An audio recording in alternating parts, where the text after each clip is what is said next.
Мендет, дорогие друзья, сегодня мы стали еще ближе к нашей заветной цели, к овладению разговорной речью на нашем родном калмыцком языке. И прежде чем перейти к новой теме, давайте повторим все то, что мы изучали на своем предыдущем занятии. Итак, на прошлом занятии мы с вами изучили личные местоимения. Личные местоимения — это те слова, те части речи, которые говорят «я», «ты», «он», «она» и так далее. И вот давайте мы повторим еще раз, как это звучит на нашем родном языке. Би, я, би, я, би, я, чи, ты, чи, ты, та, вы, та, вы, та, вы. Н, этот, это, он, она, оно. Тире, то же самое, это тот, но со значением он, она, оно. То есть н это будет вообще на калмыцком этот, а тире тот. Здесь не стоит забывать, если мы отдельно произносим эти слова, здесь имеются два неясных гласных. Н и тире. Это этот и тот. А вообще, в целом, так как это третье лицо, би, я — это первое лицо, чи или та — это второе лицо, а н и тире — это третье лицо. В третьем лице это, та, тот, этот и так далее. Все это будет звучать как он, она, оно и так далее. Н, тире. Так мы произносим эти слова, но в потоке речи часто неясный гласный вообще выпадает, и получается н-тир. Н-тир. Однако, если мы произносим их отдельно, мы обязательно должны помнить, что здесь есть неясный гласный, неясный звук, который стоит после буквы Н и после буквы Р. Это было единственное число, то есть я, ты, он, она, этот, тот. А теперь также мы изучили и множественное число этих же местоимений. Если би — это я, то бидн — это мы. Здесь мы видим, добавляется особый суффикс дн, бидн. Бидн — это мы, то есть я и кто-то еще со мной. Слово бидн мы обычно используем для небольшой группы людей, которых мы прекрасно знаем, это могут быть наши коллеги, друзья, еще кто-то. Когда мы говорим мадн, то здесь то же самое мы видим этот же суффикс «дн», который как раз-таки создает множественное число от местоимения. Мадн — это мы, но группа людей, которые обозначаются словом мадн, это группа большая, чем бидн. То есть в этой группе мы можем знать некоторых людей, а можем их даже и вообще плохо знать или вообще не знать. То есть это большая группа людей. Есть еще одно выражение, которое мы тоже изучали, это может быть и не нужно запоминать, но напомнить об этом следует. Манр. Манр — это мы, но в уважительном таком вот, в уважительной тональности. Манр — это значит мы, но мы уважаемые. Мы те, кто уважают сами себя, и тех, кого уважают другие. Кроме этого, мы еще изучили несколько личных местоимений. Это местоимение мини, мой, чини, твой, үне и тюне, или его, этого, или его, того. Үне и тюне. Кроме них, в калмыцком языке есть еще один вид таких же местоимений, но более уточняющий, конкретно уточняющий то, о чем идет речь. Если здесь мы говорим «юне-тюне», то и имеем в виду его, того, этого и так далее, то есть еще два выражения «энюне» и «терюне». «Энюне» мы здесь видим, что «эн» — это будет одна основа, а «юне» — это вторая основа. То есть оно конкретно этого, или терюне, это значит конкретно того. Не стоит забывать, что в современном калмыцком языке есть выражения как вот такие юне-тюне, так и энюне-терюне. И они примерно равнозначны. Однако, если здесь нет конкретного указания, просто его, кого-то, чей-то, то энюне, терюне — это конкретно кого-то или того, кто находится ближе к нам, то есть на ближнем плане, и того, кто находится на дальнем плане от нас, то есть терюне. Вот такие вот местоимения мы с вами прошли на прошлом занятии. Друзья мои, кроме личных местоимений, на прошлом занятии мы также изучили настоящее, будущее и полностью настоящее время в калмыцком языке. Давайте вспомним и их. Настоящее, будущее время обозначает какое-то действие, которое либо совершается постоянно у нас, то есть в настоящем времени, или будет совершено в недалеком будущем времени. Это время образовывается посредством присоединения к основе глагола суффиксов «на», «не». «На» — это будет по отношению к тем словам, в которых есть иры-икшик или твердорядные гласные, и имы-икшик или мягкорядные гласные. Это будет «не». Итак, давайте представим себе, вот у нас есть глагольная основа «йов». «Йов» — это «иди» или основа глагола. Если мы добавим к ней, а что мы должны добавлять? Мы, конечно, должны добавлять сюда «на». «Йовна» — это будет либо он вообще ходит, либо он пойдет в ближайшее время. Или такой же пример с мягкорядным. То есть здесь у нас будет твердорядное «о», и, соответственно, окончание его будет «на». Если же это будет мягкорядное «е», здесь в данном случае «келле», вот сюда будет добавляться у нас уже суффикс «не», «келле не», то есть говорит, либо будет говорить в ближайшее время.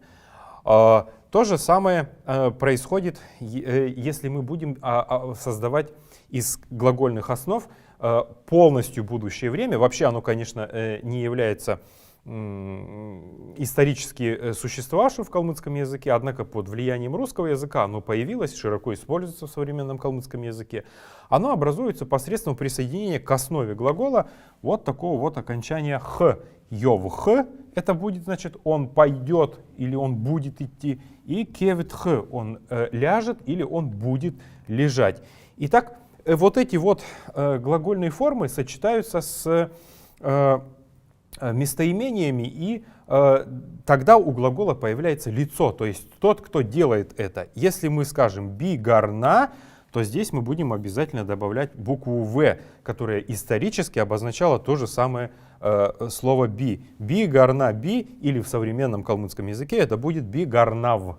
«Би-гарнав». «Би-гарнав» — это значит «я буду выходить, я буду отправляться куда-то». «Чи-у-на-ч».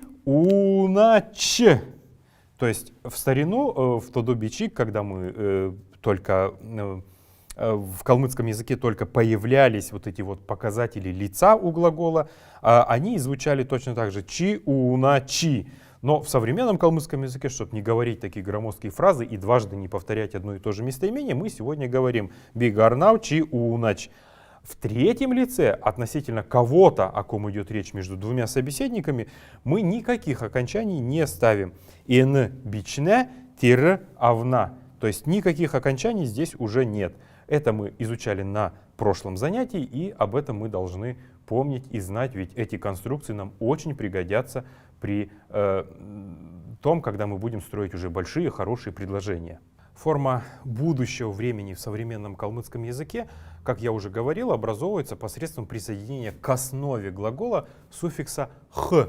Например, «эмч», «эмч» — это врач, мы помним это слово из прошлых наших занятий, «эмч» — «метх», «эмч» — «метх», врач будет знать. «Джолач» — это у нас шофер, водитель.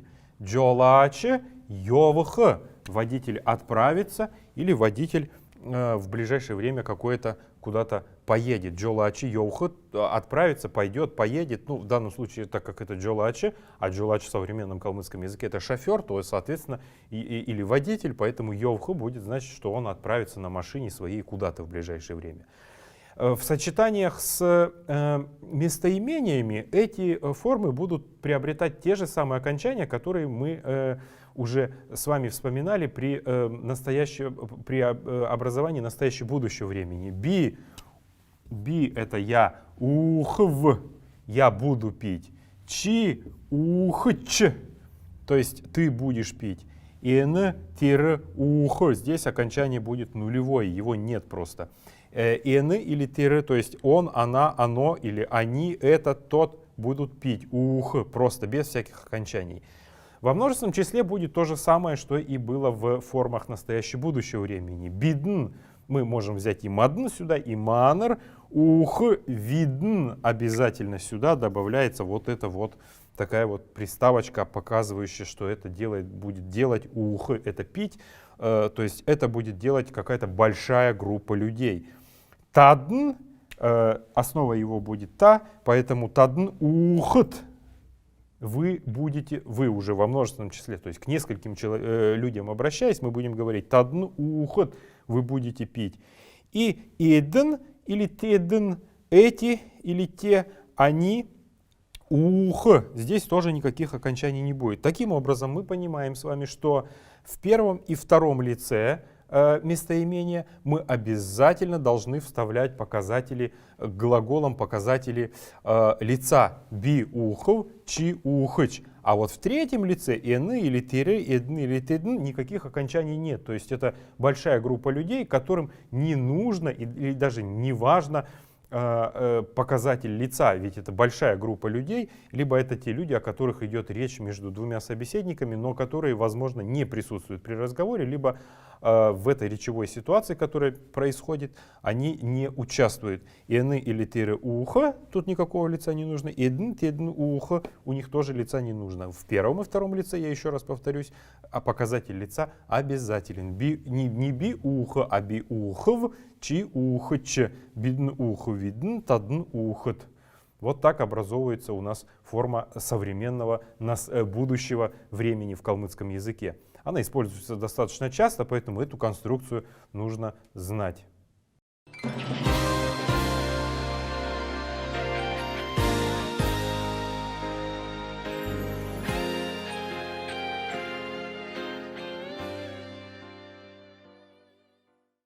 Дорогие друзья, после того, как мы повторили все пройденные нами на предыдущем занятии темы, давайте приступим к изучению новых. Итак, сегодня мы изучим еще два падежа.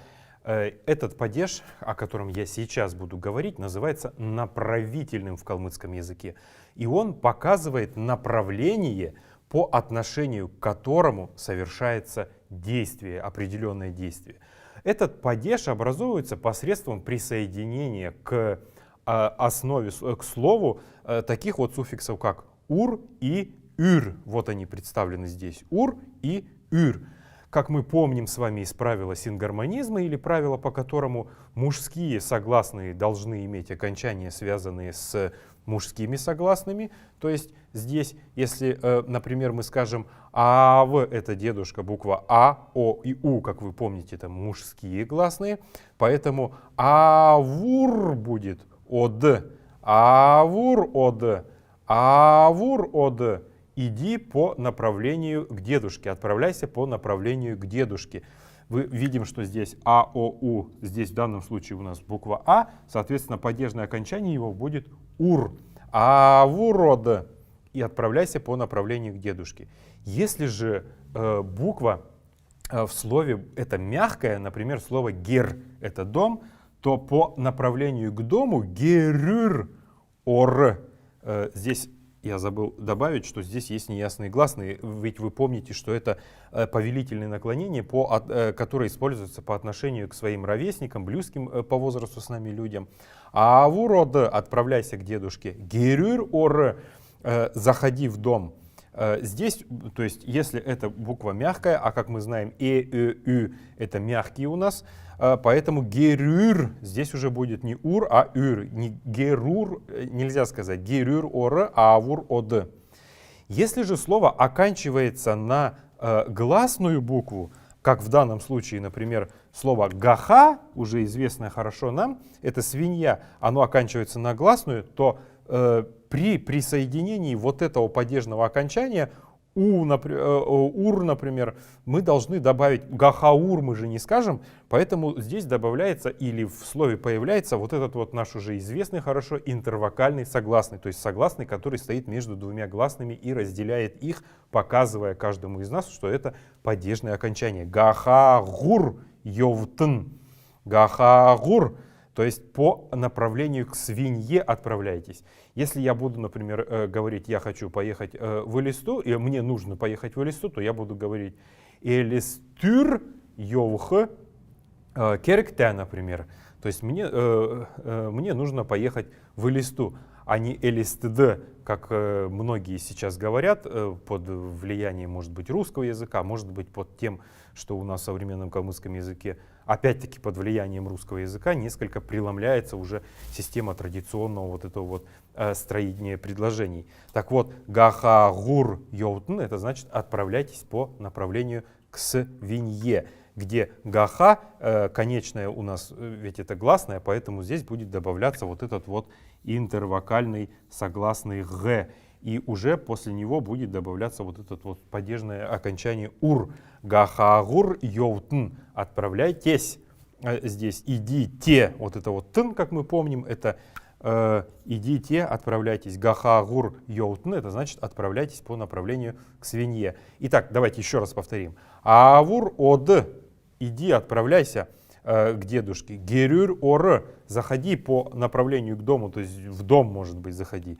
Гахагур йоутн. Идите к свинье по направлению к свинье. Вот такой вот направительный падеж, который показывает направление, по отношению к которому должно совершаться определенное действие. Друзья мои, почему мы используем постоянно пример слова гаха, свинья? Это сделано для того, чтобы вы заучивали произношение вот этого вот гласного г в первой позиции, который должен прочитываться в современном и произноситься в современном калмыцком языке как буква г. Гаха, галун и так далее. Мы могли бы и привести и другие примеры, но вот этот пример наиболее хорошо будет тренировать ваш речевой аппарат для того, чтобы вы могли произносить наши слова правильно и четко.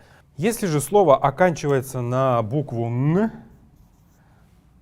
например, слово «савынг», которое мы знаем с вами, «савынг», то здесь будет, так как буква «н», она не совсем полноценна в калмыцком языке и является сочетанием «н» и «г», «н», поэтому «савынг» здесь, для того, чтобы уточнить, что этот звук такой, мы будем добавлять вот такой вот согласный «г», «савынгур», то есть по направлению к мылу. Таким образом, авур од, это значит и отправляйся по направлению к дедушке. Герюр ор, это значит заходи по направлению к дому, поближе к дому, в дом. Гахагур йоутн, это значит идите в сторону свиньи. И савунгур, это в сторону мыла. Вот так вот изменяются слова в направительном падеже.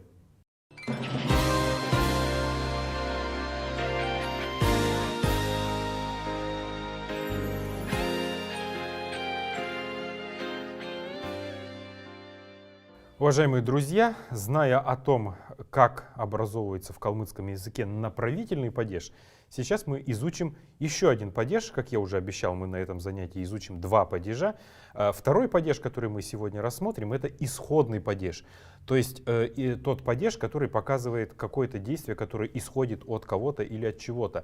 Этот падеж образуется посредством присоединения к основе слова или к слову таких вот суффиксов, как ас и эс. Ас будет присоединяться к словам, которые будут иметь эр-экшик, или по-калмыцки говоря, эр-экшикта үгд, ас, и эм-экшикта үгд, или те слова, которые будут иметь женский гласный, эс. Два основных значения этого падежа, которые нам нужны для того, чтобы овладеть основами разговорной речи, это исходный пункт действия. Давайте рассмотрим это на живом примере. ИМЧ, как мы знаем, это врач. ИМЧ, здесь есть неясный звук. ИМЧ көдлмыш, это работа. Көдлмышэс гарх, то есть врач выйдет с работы. Вот здесь оно «из» будет переводиться или «с».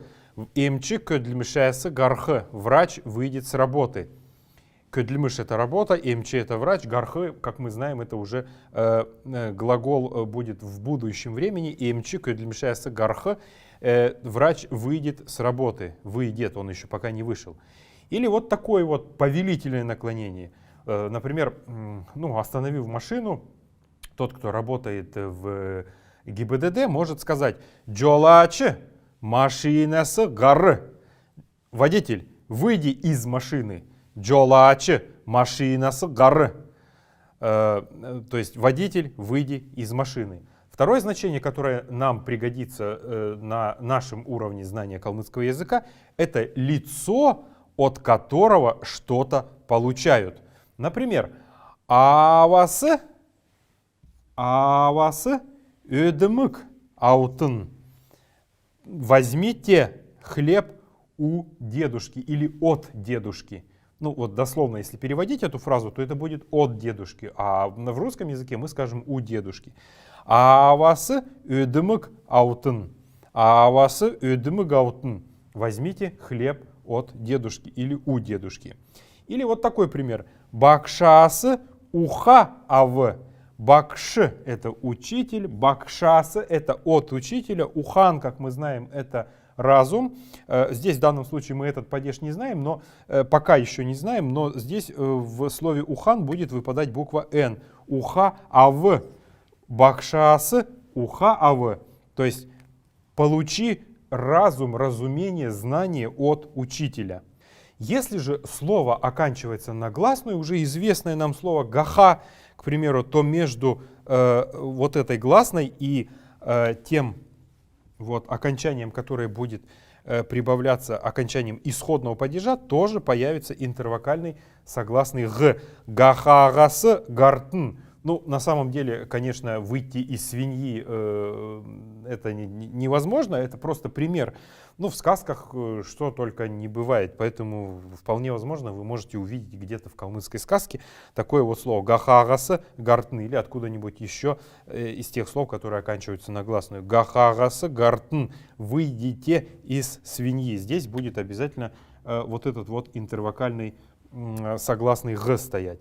Если же слово оканчивается у нас на букву н, тоже известный уже нам очень хорошо пример. Савынг слово — это мыло. Савынгасы ав. Возьми от мыла или из мыла. Здесь на самом деле иллюстрируется очень так вот четко калмыцкое мышление. То есть, говоря о савынгаса ав, это значит возьми от мыла. И в магазине, к примеру, лежит на прилавке мыло, его там много, и вот одно из этих частей, если мы будем брать, то старики нам скажут савынгаса ав, или возьми от этого большого куска, какого-то вот скопления, собрания мыла, возьми какой-то отдельный кусок для нас. Савынгаса ав. Вот так вот образовывается исходный падеж калмыцкого языка. Он имеет еще несколько значений разных, но о них мы будем говорить на следующих занятиях, применимо другим уже правилам, применимо к другим речевым таким вот ситуациям. Поэтому сегодня мы должны запомнить, что исходный падеж обозначает исходный пункт действия. Машина сагары. Или лицо, от которого что-то получают. Авасы ödмыгавы, бакшасы уха авы. Получи хлеб, заберите хлеб от дедушки, или бакшасы уха авы будет значить получи знание, разум, разумение от учителя. В словах, оканчивающихся на гласную, будет добавляться интервокальный гаха гасы гартн. И если слово оканчивается на н, то будет добавляться буква г сюда. Савынгасы авы. Возьми немножко от этого мыла. Таким вот образом у нас образуется исходный падеж в калмыцком языке.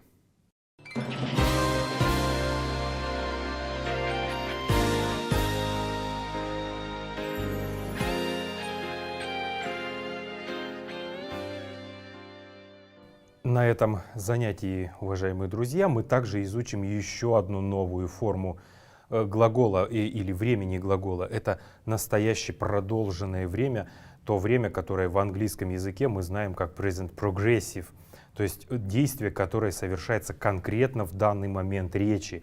Это время будет образовываться посредством следующей конструкции. Это основа глагола, без окончания «х», как мы уже помним, плюс суффикс «джана» или «джане». «Джана» будет относиться к тем словам, которые имеют у нас экшик или мужские гласные, твердорядные гласные, или «джана» по отношению к тем словам, в которых имеется экшик или мягкорядные гласные. Давайте приведем и рассмотрим некоторые примеры. Эдж, как мы знаем, это бабушка. Эдж – бабушка. Эдемык – это хлеб. Утлджана – это значит режет ножом, от слова утх – нож. Утлджана – глагол утлх, как резать ножом, мы уже с вами изучали. Эдж эдемык утлджана – бабушка режет хлеб ножом. Здесь специально я использую вот эту вот конструкцию для того, чтобы показать вам, что слово, имеющее у нас твердорядную или экшик, будет иметь окончание джана. И вот второй пример. Кюкн – это девочка у нас. Кюкн – это девочка. Хот – это пища. И джана, так как и у нас будет мягкорядная, то, соответственно, джана мы будем сюда добавлять окончание. Кюкн хот и джана. Кюкн хот и джана будет значить девочка ест пищу. Эдж ödümük утыльджана. Повторяйте эти фразы вслед за мной. Эдж ödümük утыльджана. Бабушка режет ножом хлеб. Или мама режет ножом хлеб. Кюкн хоты идджана. Кюкн хоты идджана значит девочка кушает пищу, кушает еду. Если мы будем использовать эти слова с местоимениями, эти глагольные конструкции, то они будут иметь такие же окончания, какие они имели в предыдущих изученных нами временных формах, то есть формы настоящего будущего времени и формы полностью будущего времени. Би üg келдженев. Би üg келдженев. Би – это я, üg – это слово или слова, келдженев – говорю в настоящий момент. Именно сейчас я это произношу, я это говорю. Би üg келдженев. Чи – это ты, хот – это у нас пища. Чанджана ч здесь появится у нас. Чи хота чанджанач. Чи хота чанджанач. Чи хота чанджанач. Это будет значить ты варишь пищу. Ин или тир, то есть этот или тот, это третье лицо уже будет у нас. Машигар, как мы помним с вами, в словах, оканчивающихся на букву Н, а слово машин именно такое слово, машин, буква Н в орудном падеже должна выпасть, а вместо нее появится вот этот вот интервокальный гласный Г. Тире машигар йовджана. Тире машигар йовджана. Тире машигар йовджана. Ины машигар йовджана. Он или этот или тот едет на машине или машиной передвигается. Ин или тир машигар йоуджана. Здесь никакого окончания не будет. Давайте теперь рассмотрим, как это будет в местоимениях, имеющих множественное число. Бидн – это мы, эмч – это врач, эмчд – это к врачу, к врачу, значит. Бидн, эмчд, орджана, видн здесь будет, посмотрите. Бидн, эмчты, орджана, видн. Здесь мы получаем вот это же окончание, которое мы уже знаем по предыдущим изученным временам. Бидн, эмчты, орджана, видн. Мы заходим к врачу в данный момент. Тадн, тадн это вы, тадн это вы. То есть к группе людей какой-то обращаемся. Көдляч – это работник у нас. Көдлячд – это значит работнику. Кельджанет. Вот здесь обязательно будет стоять вот такой еще вот показатель лица у этого глагола. То есть у действия, обозначающего определенное, у слова, обозначающего определенное действие. Бидн имчту орджана видн. Тадн көдлячд кельджанет. Вы говорите работнику. И эден или теден, то есть эти или те, они, Ця уджана. Ця это чай, ух это пить, уджана это пьют в настоящий момент. Здесь тоже не будет никакого окончания.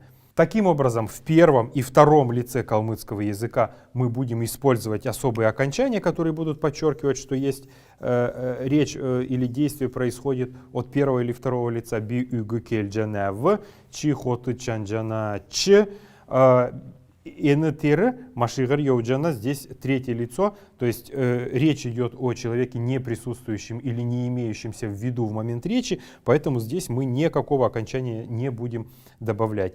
Бидн — это первое лицо, мы, то есть я и какие-то еще люди. И МЧД к врачу, орджана видн, мы заходим к врачу, мы, как будто бы фраза такая. Бидн, МЧД, орджана видн, это будет, здесь будет добавляться вот это вот видн. Во втором лице тадн к длячд, то есть работнику кельджанет, здесь тоже будет добавляться окончание. А вот эдн или тедн в третьем лице, цяуджана, здесь снова никакого окончания не будет. Друзья мои, если основа глагола заканчивается на какой-то глухой звук, например, если у буквы «с» есть более звонкий вариант «з», то окончание, которое будет добавляться, будет тоже иметь не джана, а чана или чане.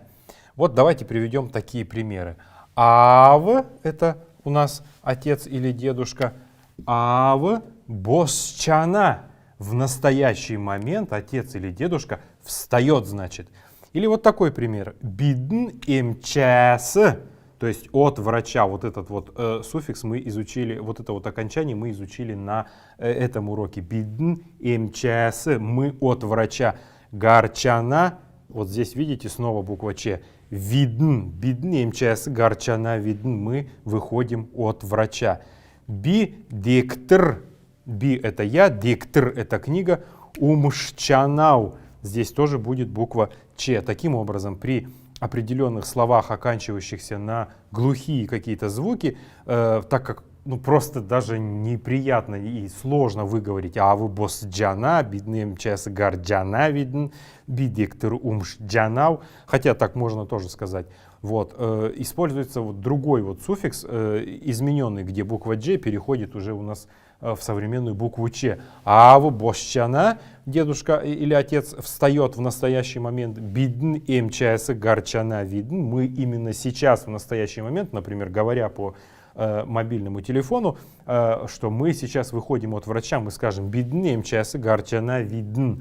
И следующий пример. Би — это я, диктор умшчана, я именно в настоящий момент сейчас читаю книгу. Например, I'm reading the book. В английском языке это будет звучать. То есть я читаю конкретную книгу. Би диктор умшчанав. Вот поэтому, когда вы будете говорить, будьте внимательны при произнесении именно этой временной формы глагола, потому что, первое, она обозначает конкретное настоящее время, производящееся или производимое действие, а также она имеет две формы: джана-джана или чана-чана. Эти формы нужно знать. Аву босчана легче сказать. Или, например, бидним час гарчана видно, чем аву босджана и бидним час гарджана видно. Конечно, это будет не совсем даже удобно произносить. Поэтому здесь мы используем еще суффикс, вот этот вот добавочный суффикс че. Аву босчана, бидним час гарчана видно, бидиктрумшчанау. Вот такая вот есть еще одна форма этого времени. Напомню еще раз вам, что это время показывает конкретный момент, в который производится какое-то действие.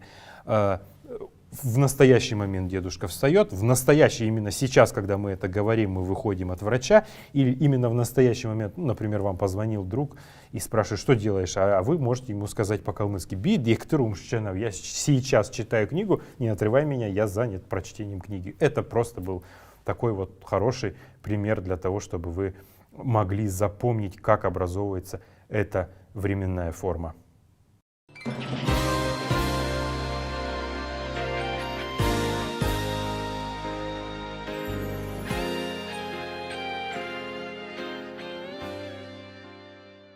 Уважаемые друзья, сейчас, когда мы закончили изучать грамматику нашего языка, давайте несколько слов скажем во-первых, выучим несколько слов, а во-вторых, скажем другие фразы с использованием уже знакомых нам слов «н» и вот в данном случае «тире». Если мы, но здесь записано слово «тен», «н» это будет «это», «этот». Если же мы к нему добавляем суффикс дательно-местного падежа, это, конечно, условно, на самом деле тут несколько другой процесс происходит, но тем не менее, если мы добавим к «н» «это» или «этот», суффикс «д», и «нд» получится, значит, это будет значить «здесь», конкретно здесь, в этом месте. Если к этому слову, как мы знаем, «тире», да, основа этого слова будет у нас «те», мы добавим суффикс вот этот вот «д», то получится «тенд», то есть «там», «энд» здесь, «тенд» там, «энд» здесь, «тенд» там, «энд» здесь, «тенд» там. И еще выучим два новых слова. Это слова «кен». «Кен» значит «кто». «Юн» значит «что».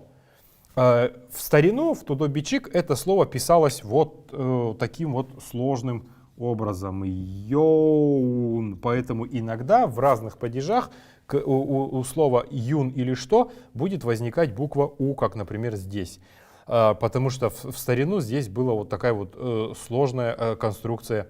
Но в потоке современной речи калмыцкого языка она, конечно, изменилась, и в своей исходной форме в слове «юн» оно и не имеет никаких долгих звуков, просто «юн» и все. А в Тудо-Бичик оно было «йоун», почему у нас возникают в разных других словах иногда буква «у». Итак, давайте представим, как мы скажем, если «кен» — это «кто», то как же сказать «кому»? Это будет на калмыцком языке «кенд». Например, «кенд кхкеркте». «Кенд» — кому нужно дать. «Кенд кхкеркте».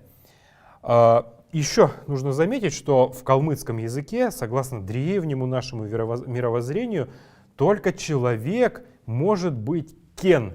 Или божество, например, может быть кен. Все остальные живые существа, включая муравьев, насекомых, животных и так далее, будут отвечать на вопрос «юн», то есть «что».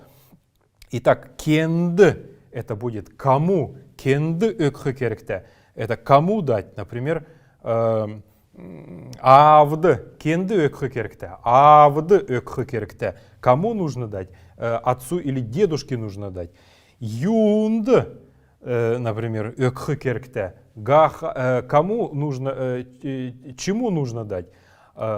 «Гахад экхекеркте» нужно дать свинье. И вот здесь вот в слове «юнд» мы уже видим, появляется вот этот вот некогда существовавший гласный «у». «Юнд экхекеркте», «гахад экхекеркте». Следующий пример это был дательно-местный падеж, который мы уже с вами изучили. Совместный падеж, как мы знаем и как мы помним, образуется посредством присоединения к каким-то определенным словам суффиксов «та» или «те». Итак, с кем же мы пойдем? «Кен» — это кто? «Кенте» — это значит с кем? «Кенте йохузевте». С кем должен пойти, то есть в рекомендовательном. Хорошо бы было, если бы он с кем-то пошел. «Кенте йохузевте». С кем он должен пойти? Или, например, «юта йох», например, «йоста». С чем, например, «хувцта», то есть с одеждой он должен своей пойти. В орудном падеже к этим словам будет добавляться известный уже нам суффикс «ар» или «эр». Например, кем нужно что-то сделать, кем нужно орудовать? «Кенер» будет, вот посмотрите, «кенер». «Кенер», например, кехекеркте, посредством кого нужно сделать? Или «юнар кехйоста». Иногда в некоторых калмыцких диалектах вместо «юнар» говорят еще «югар», потому что буква «н», она неустойчива, нестабильна, и она часто выпадает. Поэтому «югар» есть такое выражение в орудном падеже. Чем, то есть, сделать? «Серя гар», например, вилкой что-то нужно сделать. Ну, в данном случае, почему опять-таки в слове серя у нас появляется серягар, я говорю, потому что это слово оканчивается на гласную, то есть между ней и падежным окончанием должен появиться интервокальный вот этот согласный г. Югар или юнар, югар кехакеркта, например, с чем нужно сделать? Серягар кехакеркта, то есть вилкой. Направительный падеж, который мы изучили на этом занятии, образуется посредством присоединения к слову окончаний, падежных окончаний юр и ур. Так вот, по отношению к кому, куда вы, к кому должны пойти? Кенюр йоух, например, керекте. К кому нужно отправиться сейчас? По направлению к кому? Кенюр йоух керекте. Или если вы идете куда-то, например, в государственное учреждение, то мы будем говорить юнур, то есть в какое-то строение, здание или в какую-то определенную землю, территорию и так далее. Исходный падеж, который мы тоже изучили, образовывается посредством присоединения к слову вот таких вот окончаний ас, эс. Итак, давайте мы узнаем, как же будет сказать на калмыцком, от кого мы, например, выходим. Кенес гархукеркте. Откуда, от кого мы должны выйти, от кого нам нужно выйти. Или, например, юнас, например, гархукеркте, герес гархукеркте, из дома нужно выйти, МЧС гархукеркте, от врача. Еще мы запомним и заучим сегодня еще несколько слов. Это вопросительное такое вот слово «где». В некоторых калмыцких диалектах используется слово «хама», а в некоторых диалектах используется слово «алед». Оба этих слова имеют абсолютно одинаковое значение. Надо сказать, что в текстах на тудобичик слово «хама» имеет значение конкретно «куда». Слово «хама» это значит или «где».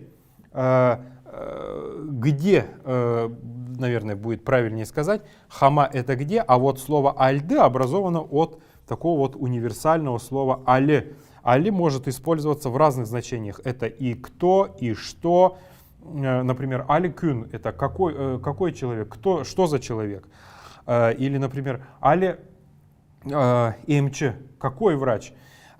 Если к нему добавить суффикс дательно-местного падежа, получится алид, то есть где. Оба этих слова в равной степени совершенно имеют место быть в калмыцком языке и имеют перевод как где.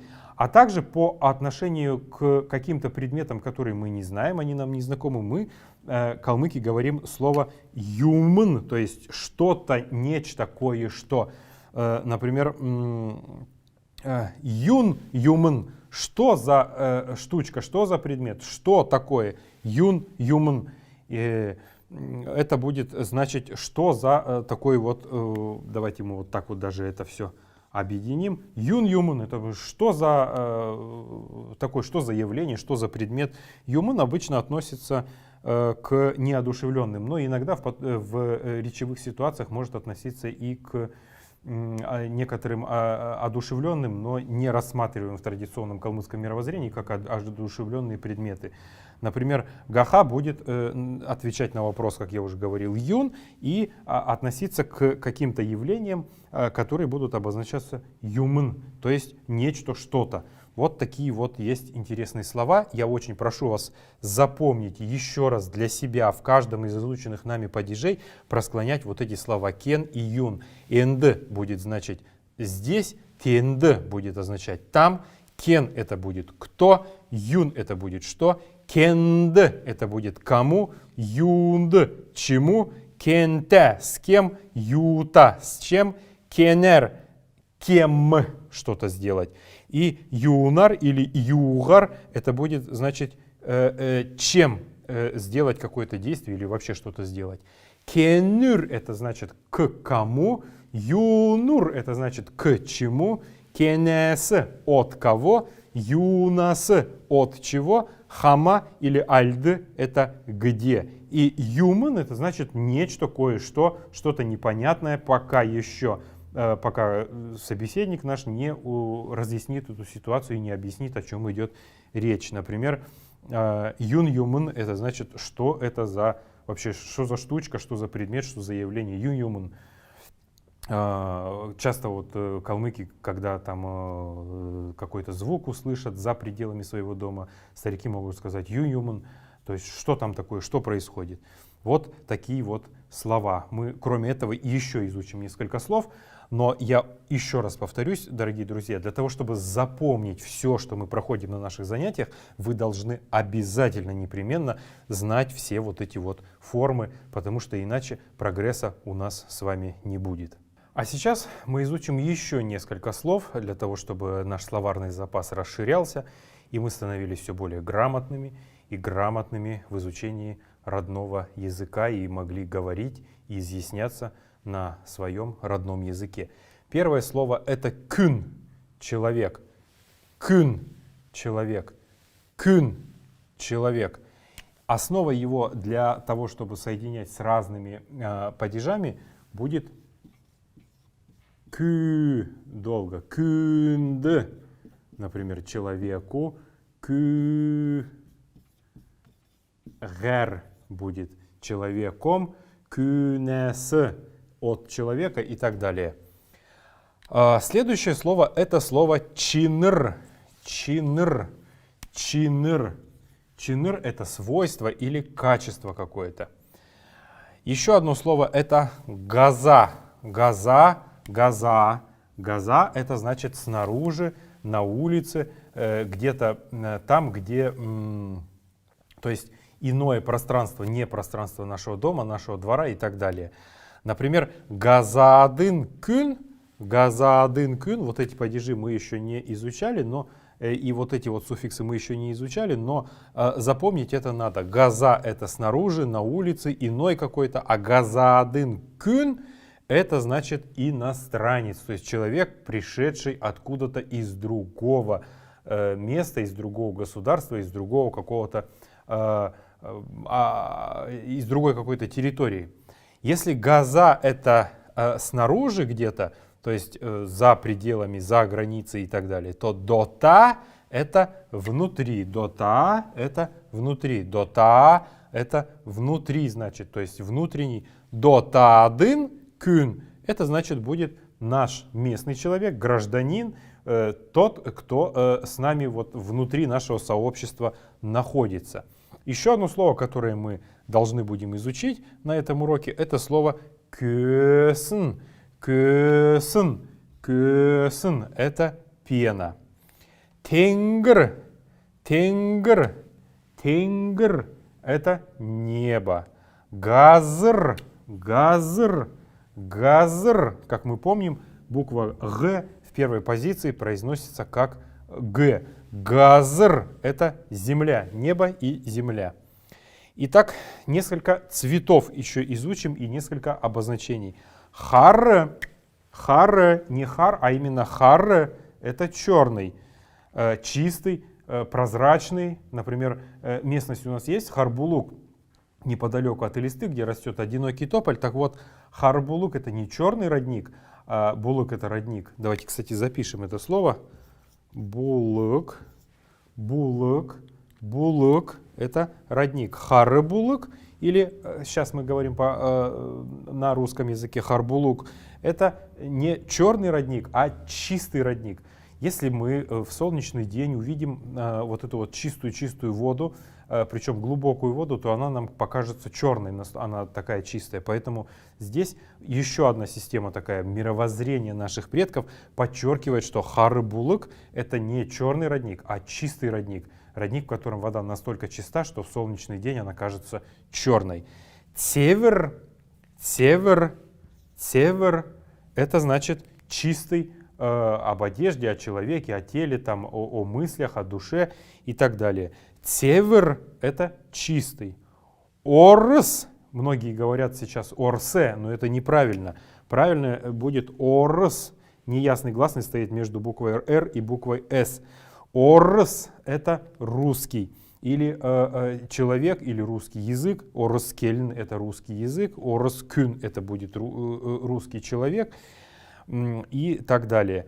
Халемык, халемык, халемык это калмык или калмыцкий. Халемык Кюн — это значит калмык, хальмык келин — это значит калмыцкий язык.